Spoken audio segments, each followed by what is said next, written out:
कंसचानूरमर्दनं देवकी परमानंदं कृष्णं वंदे जगद्गुरुं.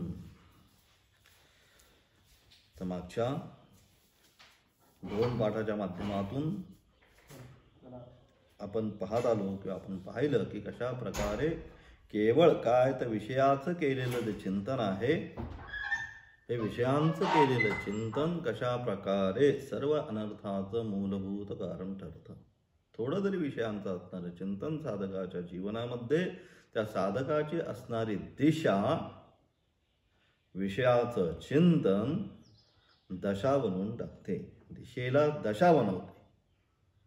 ज्या दिशेने तो साधक चाललेला आहे त्याचं साध्य काय? परमात्मा प्राप्ती, परमेश्वरच त्या जीवनामध्ये प्राप्त करायचा. त्या व्यतिरिक्त अन्यत कोणतीच गोष्ट प्राप्त करायची नाही. पण अशा योग्य दिशेने चाललेला साधक, योग्य साध्याच्या अनुषंगाने जो साधक आपली साधना करतोय, अशा साधकामध्ये ज्या वेळेस हे असणारे काम, क्रोध, लोभ यांना बळी पडतो किंवा त्यांच्या आहारी जातो, त्या विषयांचं चिंतन साधनेमध्ये आरंभ होतं, त्याच वेळेस तीच असणारी त्याची साधना, तीच असणारी त्याची दिशा, त्या दिशेला दशा व्हायला वेळ लागत नाही. आणि म्हणून अशा प्रकारे, म्हणून त्या ठिकाणी सांगितलं, काय सांगितलं? कर्मेंद्रियाणि संयम्य य आस्ते मनसा स्मरण सांगितलं. तिसऱ्या अध्यायात येईल कर्मयोगाच्या. कर्मेंद्रियाणि संयम्य य आस्ते मनसा स्मरण इंद्रियार्थान विमूढात्मा मिथ्याचार सौच्यते. तर अशा प्रकारे तो काय करतो? कर्मेंद्रिय आणि संयम्य, हे बघायचं नाही, ते बघायचं नाही, तिकडे जायचं नाही, इकडे खायचं नाही, ते प्यायचं नाही, अशा प्रकारे फक्त आणि फक्त जी कर्मेंद्रिय आहेत त्यांना काय करतोय? संयमित करण्याचा प्रयत्न करत आहे. परंतु यास्ते मनसा स्मरण, परंतु कर्मेंद्रियाला संयमित केलंय, परंतु मनाने काय करतोय? त्याच वस्तूचं जरी बसलाय त्या ठिकाणी, परंतु जप करायला बसून असताना सुद्धा काय, जपामध्ये सुद्धा काय विषयांचं चिंतन चालू आहे त्याचं. म्हणतोय रामकृष्ण हरी, म्हणतोय ओम नमः शिवाय, परंतु बसलाय जपाला. हे सर्व करत असताना मनामध्ये काय तर परमेश्वराचं चिंतन नाही. मग कोणाचं चिंतन आहे? विषयांचं चिंतन करतोय. म्हणजे अशा प्रकारे इंद्रियार्थान विमूढात्मा सांगितलं. तो विमूढात्मा आहे. तो विमूढात्मा म्हणजे काय? तो स्वतःला मूर्ख बनवणं म्हणजे विमूढात्मा. आपण आपल्यालाच मूर्ख बनवतो. वास्तविक परमेश्वराची साधनेसाठी बसलेला असताना सुद्धा विषयांचं चिंतन करत आहे, म्हणजेच काय करतोय? आपण आपल्यालाच मूर्ख बनवत आहोत. आणि म्हणून त्याच्यासाठी शब्द प्रयुक्त केला त्या ठिकाणी, विमूढ आत्मा, की जो स्वतःला फसवतोय. कारण या सगळ्या गोष्टीला अंतिम साक्ष कोण आहे? आध्यात्मिक शास्त्रामध्ये ज्यावेळेस आपण साधना करतो त्यावेळेस साधना करत असताना साक्षी त्या साधनेला फक्त आणि फक्त आपलं अंतःकरण असतं. पण काय करतोय, काय नाही करत, यासाठी दुसरा कोणी तिथे बघायला येत नाही. तो तुमचं असणारं जे अंतःकरण आहे, हे अंतःकरणच या सर्व गोष्टींना साक्षीभूत असतं. म्हणून अशा प्रकारे साधना करत असताना काय सांगितलं? मग मिथ्याचारस्य उच्यते, त्याला मिथ्याचार सांगितलं, खोटं. मग असा जो आपल्या जीवनामध्ये खोटी साधना करतो त्याची जी बुद्धी आहे त्या बुद्धीला कधी स्थिरता प्राप्त होत नाही. स्थिर व्हायला पाहिजे सातत्याने.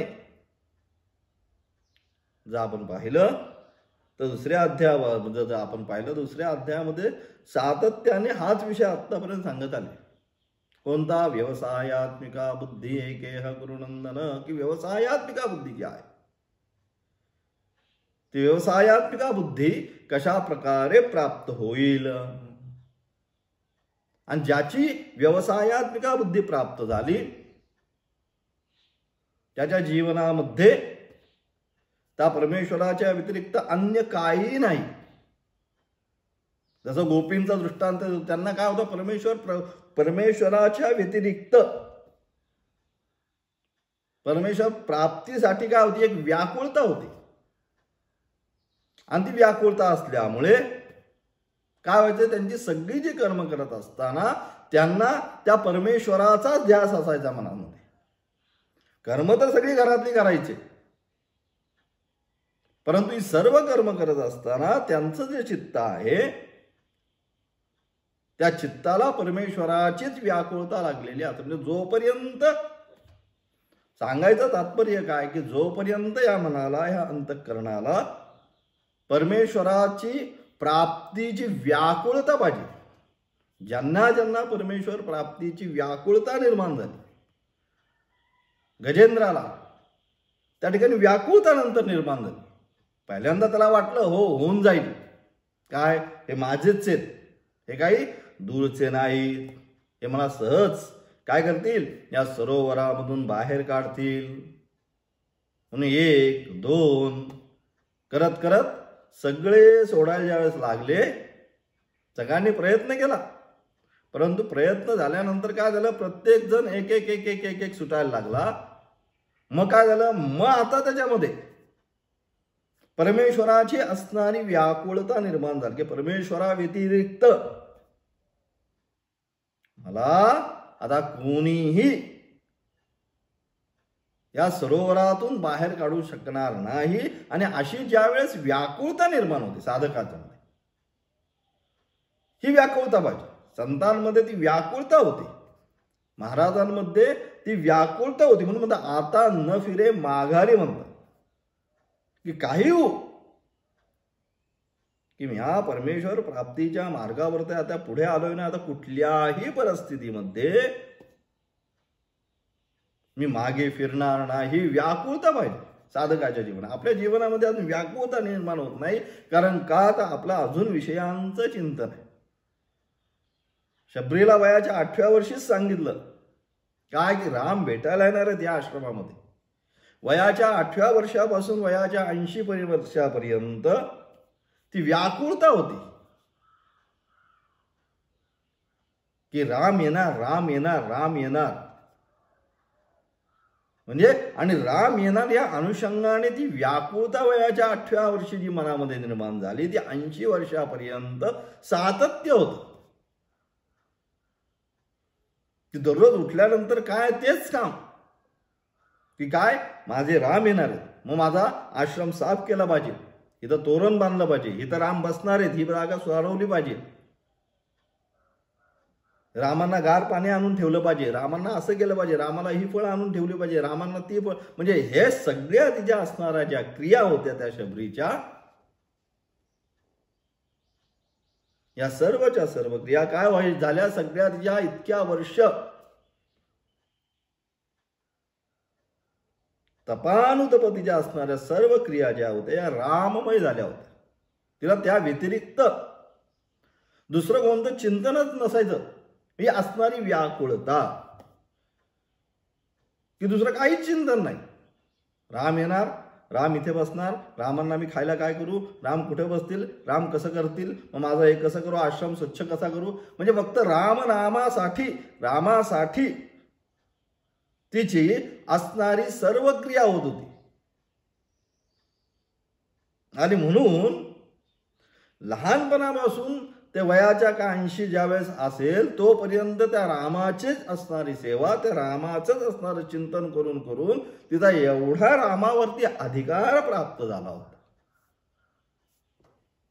शबरीचा केवढा अधिकार प्राप्त झाला होता, तर एवढा अधिकार प्राप्त झाला होता की ती जी बोरं होती, माझ्या रामाला मी कच्ची बोरं किंवा जी बोरं कडू आहेत, जी आंबट आहेत, ती कडू आंबट कच्ची बोरं मी माझ्या रामाला कसं काय देऊ. म्हणजे तिच्या मनामध्ये त्याबद्दल एवढं प्रचंड एक आदर भाव होता की मी कशी काय देणार. म्हणून तिने प्रत्येक जे बोर होतं हे बोर म्हणजे ती जी असणारी म्हणजे ज्याच्यामध्ये आपलं द्वैत भाव जो होता, हा द्वैत भाव परिपूर्ण विस्मरण झाला होता. ते की राम भिन्न आहे ही भावना तिची जवळजवळ संपत आली होती. आणि म्हणून अशा प्रकारे त्याला मी कसं काय देऊ. आंबट बोर म्हणजे प्रत्येक बोर सुद्धा ती काय करत होती, चाखून पाहत होती काय झालं, हा असणारा साधकाचा ज्यावेळेस त्याची व्याकुळता वाढते, ज्यावेळेस परमेश्वराचं सातत्याने नित्य नेम नामी, तो प्राणी दुर्लभ सांगितला म्हणून महाराज, की नित्य नेमाने तीच साधना, ते साधना करत करत करत तिचा एवढा अधिकार प्राप्त झाला की त्या अधिकाराच्या बळावर तिने असणारी आपली ती प्रत्येक बोर तिने चाकून परमेश्वराला अर्पण केलं. मी तू पण गेले वाया देखता पंढरीच्या राय, तो संपूर्ण भाव जो आहे हा भाव मनामधला संपून गेला तिथे. अशा प्रकारे जोपर्यंत मनामध्ये परमेश्वर प्राप्तीची व्याकुळता निर्माण होत नाही तोपर्यंत परमेश्वराची प्राप्ती होत नाही. ही व्याकुळता काय करते, ही व्याकुळता सातत्य, व्याकुळता असल्यामुळे त्या भावनेने कुठली असो संतांच्या जीवनामध्ये आता आपण पाहिलं तर त्यांची ती व्याकुळताच आहे.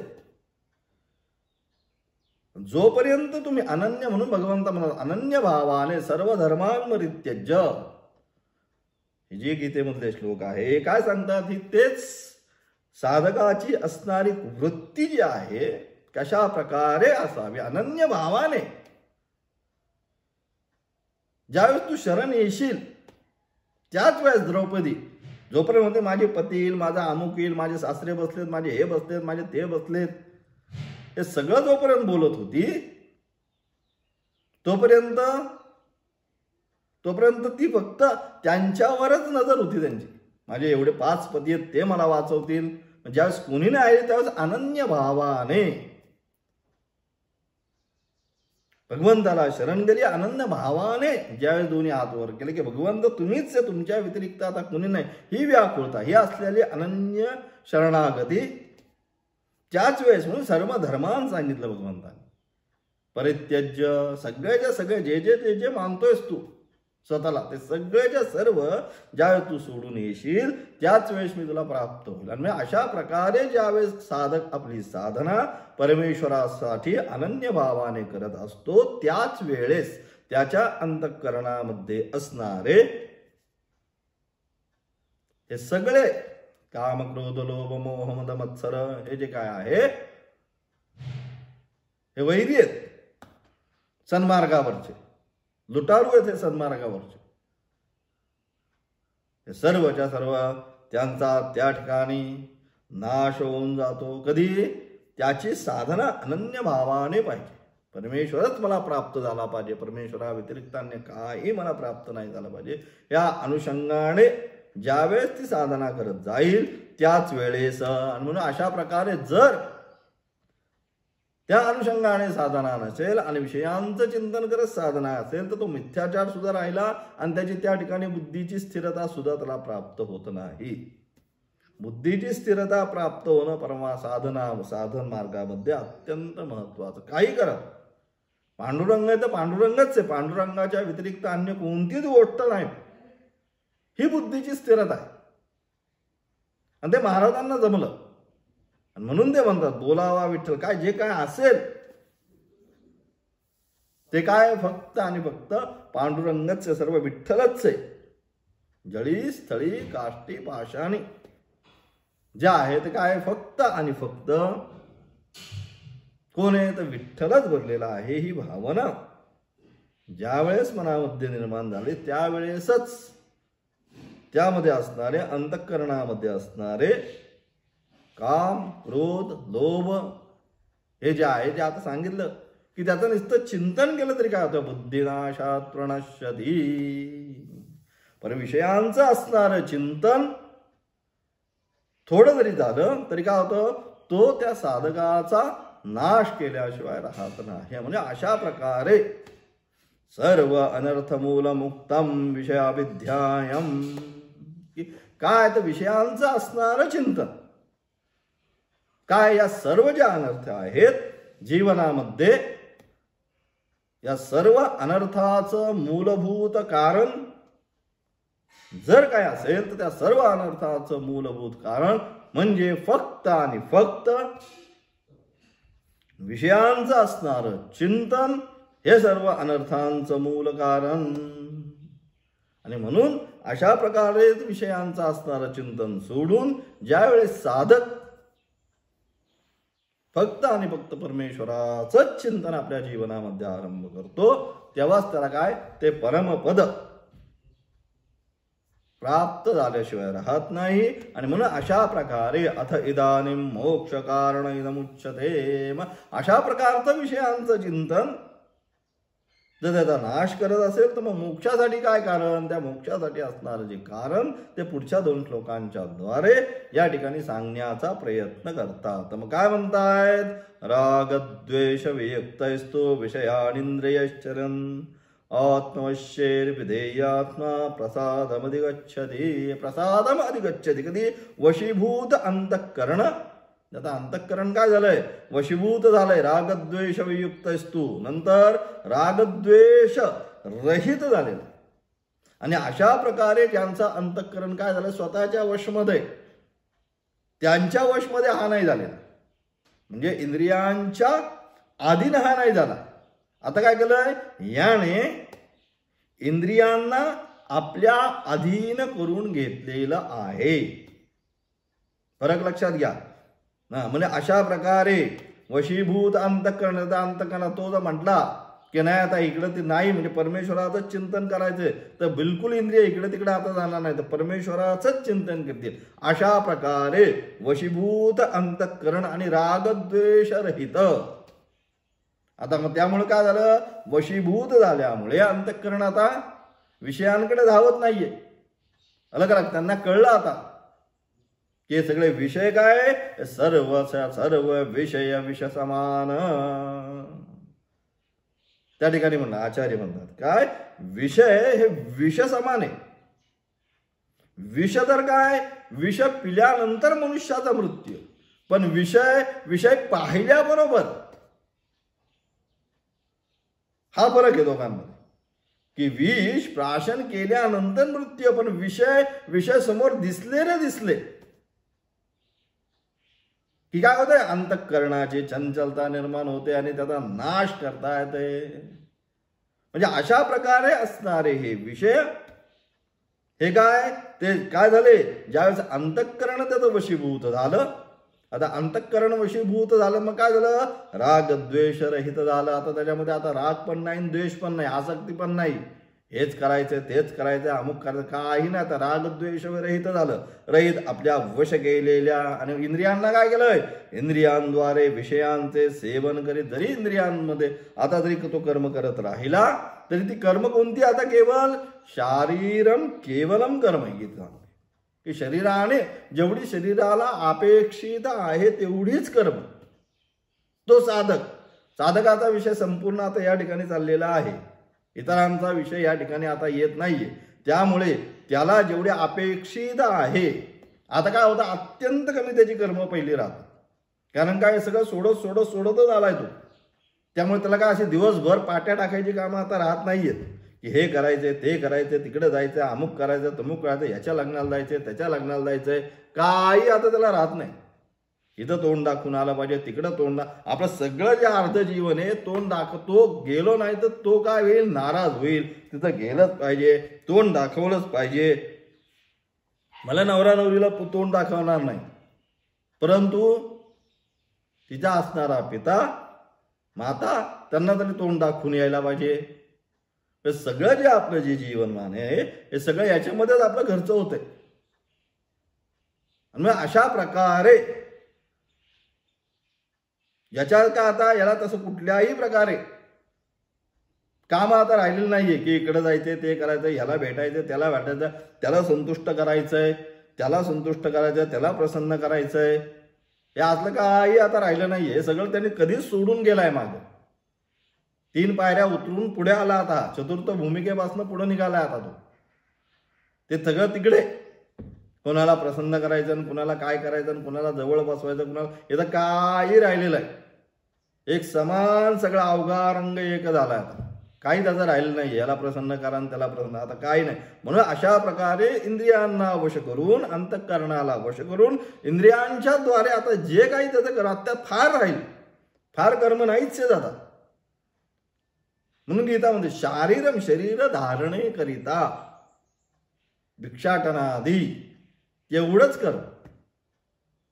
बाकीचे कर्माचा इथं आता विषयच येत नाही. काय करेल आणि काय नाही करणं, इकडे जायला तिकडे, इकडे तिकडे जाणं कधीच संपलं त्याचं. आता एकाच ठिकाणी ठाईचं बसूनी करा एक चित्त सांगितलं.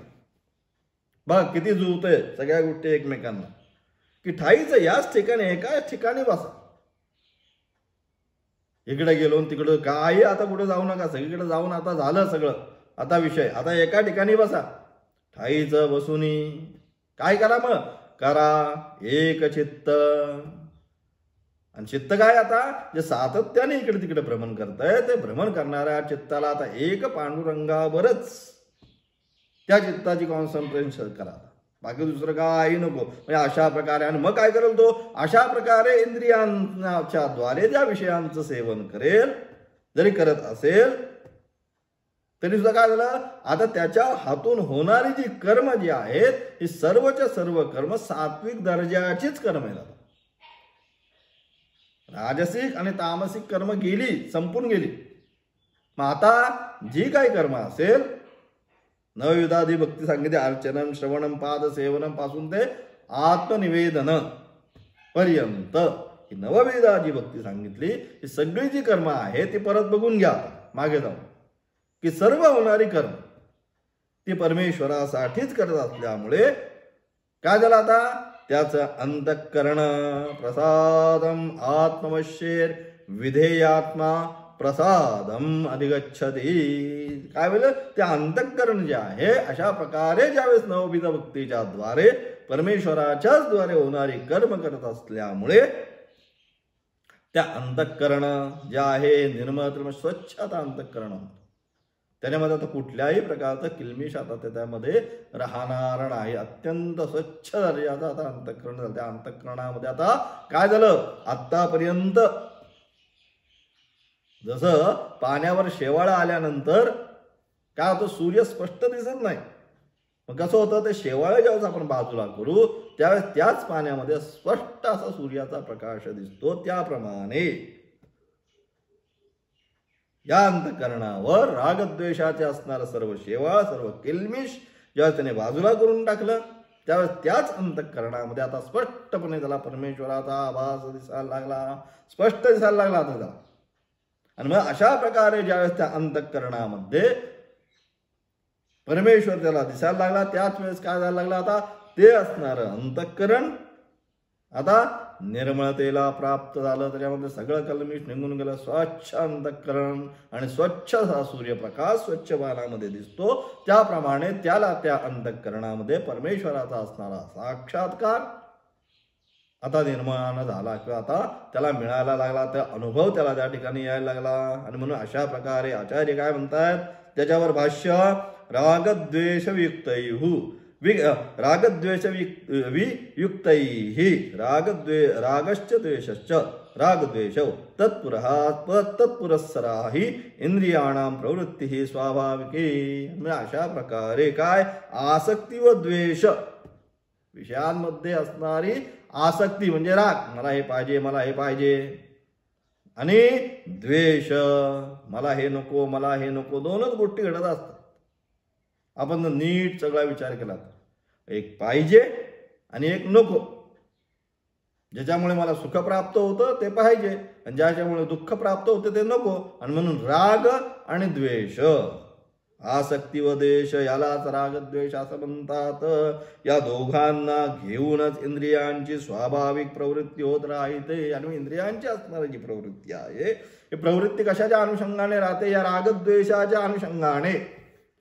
जे प्रिय आहे, ज्याच्यापासून आनंद प्राप्त होतो तिथं राग, जे अप्रिय आहे, ज्याच्यापासून द्वेष होतोय त्याच्या जे अप्रिय आहे, ज्याच्यापासून दुःख निर्माण होतं त्याचा द्वेष. एवढीच इंद्रियांची प्रवृत्ती, त्यात व्यतिरिक्त इंद्रियांची प्रवृत्ती होत नाही. परंतु तत्र यो मुमुक्षुः भवति, परंतु हे सगळं ठीक आहे, इतरांसाठीच ठीक आहे. जो मुमुक्षु आहे, जो साधक आहे, ज्याला आता परमात्मा प्राप्त करायचं, त्याला काय केलं पाहिजे, त्याच्यासाठी आचार्य म्हणतात तत्र यो मुमुक्षुः भवति स ताभ्यां वियुक्तैः श्रोत्रादिभिः इंद्रियैः विषयान् अवर्जनीयान् चरन् उपलाभमान आत्मवश्यैः आत्मनो वश्यानि वशीभूतानि तैः आत्मवश्यैः विधेय आत्मा इच्छितो विधेय आत्मा अंतःकरणं यस्य स अयं प्रसादम् अधिगच्छति प्रसादः प्रसन्नता स्वास्थ्यम असं या ठिकाणी आचार्य म्हणतात. काय म्हणतात? अथवा जो मुमुक्षु आहे, जो वास्तविक परमेश्वराला ज्याला प्राप्त करून घ्यायचा आहे तो मुमुक्षु, तो काय असतो? स्वाधीन अंतःकरणवाला, अर्थात ज्याचे अंतःकरण त्याच्या इच्छेनुसार स्वतःच्या अधिकारामध्ये आहे. अलग लक्षात. आता त्याचं अंतःकरण काय, जो मुमुक्षु आहे, जो साधक झालाय, त्यामुळे आता काय झालं? शमकारणमुच्यते आरुरुक्षोर्मुनेर्योगम कर्म कारणमुच्यते योगारूढस्य तस्यैव सांगितलं. जो आता योगावर आरूढ झाला त्याला काय सांगितलं? क्षमकारणमुच्यते, त्याला क्षम सांगितलं आता. कारण का? ते स्वतःच्या अधीन झाली सगळं. त्याची असणारी चित्ताची वृत्ती, अंतःकरणाची वृत्ती स्वतःच्या अधीन झाल्यामुळे अंतःकरण अर्थात ज्याचे अंतःकरण त्याच्या इच्छेनुसार आता काय झालं? स्वतःच्या अधिकारात आहे. आणि असा प्रकारचा सागत रागद्वेष रहित, आणि त्यामुळे काय झालं? आता अंतःकरण स्व अधीन झाल्यामुळे त्याच्यामध्ये असणारा राग आणि द्वेष आता राहिला नाही. राग द्वेष रहित झालं. आपल्या वश केलेल्या श्रोत्रादी इंद्रियांद्वारे केवळ अनिवार्य विषयांचे ग्रहण करत राहतो, प्रसाद प्राप्त करतो. अलग म्हणजे केवळ अनिवार्य म्हणजे केवळ अपेक्षित शरीराला त्या ठिकाणी सांगितलं. मग अपेक्षित शरीराला म्हणजे काय? भिक्षाटनाआधी तेवढंच. भूक लागली की भिक्षाटन करून येईल आणि पुन्हा आल्यानंतर काय करल? तेवढंच कर्म करल. त्यात व्यतिरिक्त तो कुठल्या कर्माला करायला जाणारच नाही. अशा प्रकारे केवळ अनिवार्य विषयांना ग्रहण करत काय करतो मग? आणि अशा प्रकारे त्या विषयांना ग्रहण करत प्रसादम अधिगच्छते, प्रसन्नता स्वास्थ्य. अलग लक्षात. स्व आस्था, आपल्या स्वतःच्या ठिकाणी तो रममान होईल. प्रसादे सती किम स्यात्, प्रसन्नता एकदा. आणि अशा प्रकारे अंतःकरण ज्यावेळेस प्रसन्नतेला प्राप्त होतं, स्वस्थानावर येऊन थांबतं. जोपर्यंत परस्थान पाहत आहे तोपर्यंत रागद्वेष, परंतु ज्यावेळेस स्वस्थानावर अशा प्रकारे अंतःकरण येऊन थांबतं, प्रसन्नता प्राप्त होते. प्रसादे सती किम स्यात्, पुढे सांगता अशा प्रकारे प्रसन्नता प्राप्त झाल्यानंतर काय होतं? त्याचं उत्तर पुढच्या श्लोकातून देतात. काय म्हणतायत? प्रसादे सर्व दुःखानां हानिरस्योपजायते प्रसन्न चेतसो ह्याशु बुद्धी पर्यवतिष्ठते. आणि अशा प्रकारे एकदा अंतःकरण स्थिर झालं, चित्त शुद्ध झालं. मग काय होतं? अंतःकरणाची निर्मळता प्राप्त झाल्यानंतर शुद्ध झाल्या आता त्या साधनेने. आणि मग अशा प्रकारे ज्यावेळेस अंतःकरण शुद्ध होतं, प्राप्त झाल्यानंतर साधकाच्या सर्व प्रकारच्या एकदा दुःखांचा नाश होतो. मग आता कुठल्याच प्रकारचं दुःख त्याच्या जीवनामध्ये प्राप्त होत नाही. आणि अशा शुद्ध चित्तवाल्या साधकाची बुद्धी निस्संदेह आणि अशा प्रकारे ज्याचा अंतःकरण खरोखरच स्थिर झालेला आहे त्याची काय होती? मग साधकाची बुद्धी प्रसन्न चेतसो ह्याशु, म्हणजे ज्याचा अंतःकरण स्थिर झालेला आहे स्वस्थानावर, असा प्रसन्न चेतसा, त्याची बुद्धी प्रसन्न झालेली आहे. प्रसन्न चेतसो ह्याशु बुद्धी पर्यवतिष्ठते, त्याची बुद्धी निस्संदेह लवकरात लवकर. अलग लक्षात. काय कुठे स्थिर होते? तर परमात्म्यामध्ये. आता तिला इकडे तिकडे प्रयत्न करायला लागत नाही. मग तिची बुद्धी शीघ्रातिशीघ्र कुठे होते? परमात्म बुद्धी पर्यवतिष्ठते, त्याची बुद्धी परमात्म्यामध्ये स्थिर होऊन जाते. आणि म्हणजे अशा प्रकारे प्रसादे सर्व दुःखानां अध्यात्मादीनां हानिः विनाशः अस्य यतेः उपजायते. म्हणजे अशा प्रकारे एकदा अंतःकरण प्रसन्न झालं म्हणजेच काय? त्याच्यामध्ये प्रसन्न कधी होतं? ज्यावेळेस राजसिक आणि तामसिक वृत्तींचा परिपूर्ण नाश झाला, फक्त आता सात्विक वृत्ती राहील त्याच्यामध्ये. आणि म्हणजे अशा प्रकारे ते आता प्रसन्नतेचा अनुभव करायला लागलं. मग काय लागलं? प्रसन्नता प्राप्त झाला. या साधकाचे आध्यात्मिकादी तिन्ही प्रकारच्या दुःखांचा नाश होतो. एकदा त्या प्रसन्नतेला त्याने प्राप्त केलं किंवा 3 आध्यात्मिक, आदिभौतिक आणि आदिदैविक हे 3 प्रकारची दुःख आहे. या तिन्ही दुःखांचा आता त्याला नाश होतो. कुठल्याच प्रकारचा आता त्याला दुःख राहत नाही. किंच प्रसन्नचेतसा स्वस्थान्तःकरणस्य हि यस्मात् आशुः शीघ्रं बुद्धिः पर्यवतिष्ठते आकाशम् इव परि समन्तात् अवतिष्ठते आत्मस्वरूपेण एव निश्चली भवति इत्यर्थः. कारण की त्या प्रसन्न चित्त असणाऱ्या स्वस्थ अंतःकरण होत्या. स्वस्थ माझे अंतःकरण. संसारामध्ये सुद्धा ज्यावेळेस आपलं अंतःकरण व्यग्र असतं, हे करायचंय, ते करायचंय, असं करायचंय, तसं करायचं, त्यावेळेस आपल्याला विषय लगेच लक्षात येत नाही. ज्यांना नुसतं आपण काय लोकांना बघा जीवनामध्ये किंवा संसारी बऱ्याचशा लोकांना नुसती वसवस करायची सवय असते. ज्या लोकांना नुसतीच वसवस करायची सवय असते त्यांचं अंतःकरण लवकर स्थिर होत नाही. त्यांना विषयाचं ज्ञान आपण काय सांगतोय ते सांगून घेण्याच्या अगोदरच 4 शब्द बोलून रिकामे होतात. असे बरेचसे बघा तुम्ही अनुभवत असता की त्यांना विषय ऐकून घेण्याची सुद्धा त्यांच्या मनाची तयारी नसते. इतकं त्यांचं वसवस अंतःकरण असतं. मग जे संसारी जीवनामध्ये सुद्धा जर का अशा प्रकारे जर अंतःकरण वसवस करणारा असेल तर संसारी विषय सुद्धा त्याला लवकर लक्षात येत नाही. मग आपण काय करायचं? शांत बस, जरा 2 मिनिटं तू काही बोलू नको, तू शांत बस. मग तुला काय विषय तो व्यवस्थित ऐकून घेऊन जातो. स्वस्थ अंतःकरण. अलग लक्षात? अंतःकरण वसवस करत असेल तर मग त्याला विषय सुद्धा कळत नाही. मग काय म्हणतो? शांत बस, जरा पाणी पी, शांत बस, शांत हो. आणि बसलास का आता शांत हो? मग आता काय विषय आहे हे तुला आम्ही सांगण्याचा प्रयत्न करतो. मग त्याला तो विषय कळतो. मग संसारी विषयामध्ये जर विषय कळायचा असेल तर अंतःकरण स्वस्थ व्हायला लागतं. तर परमेश्वराचा असणारा जो साक्षात्कार आहे त्याच्यासाठी अंतःकरण किती शुद्ध आणि किती स्वस्थ पाहिजे. आणि म्हणून अशा प्रकारे की ज्याच्या कारण की त्याच्या आता प्रसन्न चित्त असणारा स्वस्थ अंतःकरण वाल्या पुरुषाची की ज्याचा आता स्वस्थ झाला, त्याला शांत आहे, त्याच्यामध्ये आता तरंग निर्माण होत नाही. थोडक्यात मागच्या पाठाच्या अनुषंगाने की त्या बुद्धीमध्ये आता दुसरा कुठलाच तरंग निर्माण होत आहे, शांत एकसारखं झालेलं. आणि म्हणजे अशा पुरुषाची बुद्धी काय शीघ्र सर्व बाजूने आकाशाप्रमाणे स्थिर होते. केवळ आत्मस्वरूपाने निश्चल होते. त्याच्यामध्ये आता दुसरा कोणताच विषय निर्माण होत नाही. तर ती बुद्धी आत्मस्वरूपामध्ये स्थिर भावाने आता राहते. आणि एवं आणि अशा प्रकारे ज्यावेळी बुद्धी त्या कशामध्ये आत्मस्वरूपामध्ये निश्चल अथवा स्थिर भावाने राहते.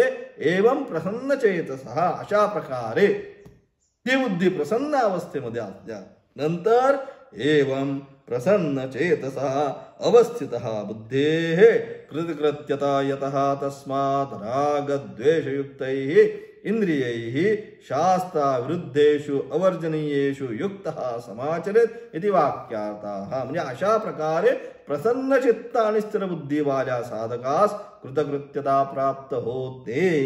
आणि मगच ज्यावेळेस बुद्धी स्थिर होते परमात्म्यामध्ये त्याच वेळेस त्याला कृतकृत्यता प्राप्त होते. जोपर्यंत त्याच्या अंतःकरणामध्ये थोडं अलग लक्षात थोडी तरी म्हणून ते सांगितल्याच्या अगोदर ध्यायतो विषयांपुंसा थोडं चिंतन जरी असलं तरी त्याचा नाश करतो. म्हणजे अशा प्रकारे जर आपला नाश करून घ्यायचा नसेल तर बुद्धी काय केली पाहिजे? तिला स्थिर केली पाहिजे परमात्म्याने त्या आत्मस्वरूपामध्ये. आणि अशा प्रकारे प्रसन्न चित्त झाला, अंतःकरण प्रसन्न झालं की मग काय स्थिर बुद्धीवाल्या साधकास कृतकृत्यता प्राप्त होतं. त्याला मग दुसरं काही आता राहत नाही, त्याला कृतकृत्यता प्राप्त होते. आणि यासाठी साधकाला काय पाहिजे? तर राग द्वेष रहित इंद्रियांद्वारे शास्त्र अविरोधी अनिर्वार्य विषयांचे सेवन करावे. मग साधकाने केलं पाहिजे. अशी बुद्धी जर प्राप्त करायचं असेल तर आपलं संपूर्ण जीवन जे आहे किंवा आपली संपूर्ण जी साधना आहे शास्त्रानुकूल जे आहे. म्हणून ते सांगितलं काय?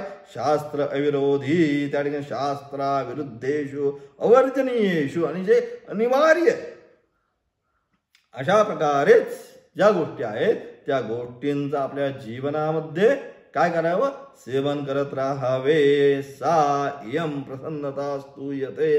आणि अशा प्रकारे ज्यावेळेस अंतःकरणाला कृतकृत्यता प्राप्त होते, त्यानंतर काय होतंय, त्याचा असणारं प्रश्नाचं उत्तर पुढच्या श्लोकाच्या द्वारे प्राप्त करतात. नास्ति बुद्धिरयुक्तस्य न चायुक्तस्य भावना न चा भावयतः शांती अशांतस्य कुतः सुखम. जो अशांत आहे त्याला कधीच जीवनामध्ये सुख प्राप्त होत नाही. त्याचा असणारा विशेष अर्थ उद्याच्या पाठामध्ये पाहणार आहोत.